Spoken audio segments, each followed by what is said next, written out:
Bilinguisme et monoparentalité est le troisième titre dans une série qui a commencé avec bilinguisme et psychopathologie, une recherche que j'avais travaillée avec mes doctorants qui sont aujourd'hui établis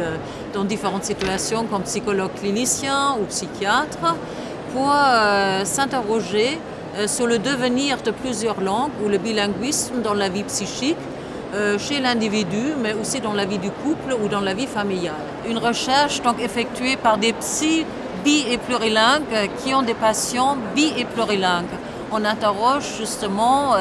la vie de l'individu, comment il vit ce bilinguisme ou le plurilinguisme d'une même octolangue, donc 8 langues,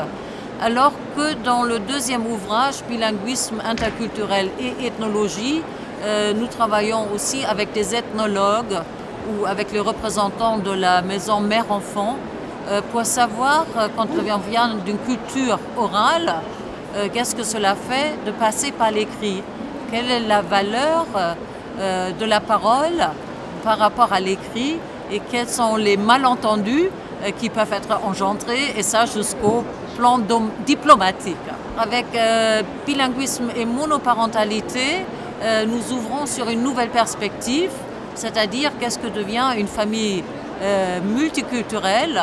quand elle divorce, comme cela arrive pour un mariage sur 2 à Paris. Comment fait le parent isolé pour garantir les langues et les cultures auprès de son enfant? Parce que pour l'identité de l'enfant, il est important que tout ce qu'il a constitué continue à être présent. En quelque sorte, l'enfant monoparental, mais aussi le parent monoparental, est un ambassadeur de ces différentes cultures en absence d'un tiers qui n'est plus là pour les garantir. Nous effectuons à la fois la recherche approfondie pour savoir ce que fait le bilinguisme et plurilinguisme dans la vie psychique, mais nous ouvrons aussi sur des applications, à savoir comment les troubles scolaires peuvent être en rapport avec le bilinguisme ou le mutisme dans certaines familles bilingues. Et enfin, comment une famille se vit quand elle se sépare et le bilinguisme a été présent dans cette famille, mais l'autre parent n'est plus présent pour garantir ces 2 ou 3 langues qu'on a pratiquées dans la famille.